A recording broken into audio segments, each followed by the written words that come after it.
kasih.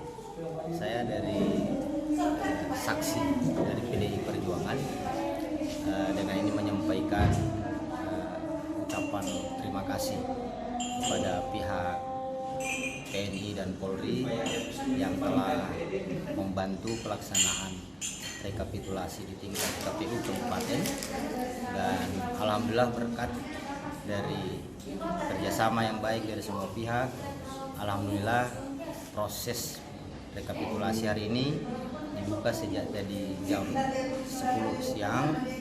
Alhamdulillah berjalan lancar, aman, dan tidak terjadi hal-hal yang tidak diinginkan bersama.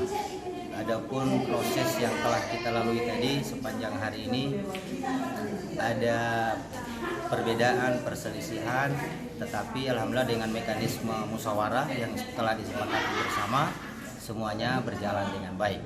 Untuk itu sekali lagi saya atas nama saksi dari PDI Perjuangan mengucapkan terima kasih kepada pihak penyelenggara, dalam hal ini KPU, BPK yang telah sukses. Tentunya ini tak lepas dari bantuan dari para aparat, Bapak Kapolres bersama seluruh jajaran anggotanya, juga Pak Dandim bersama seluruh anggotanya.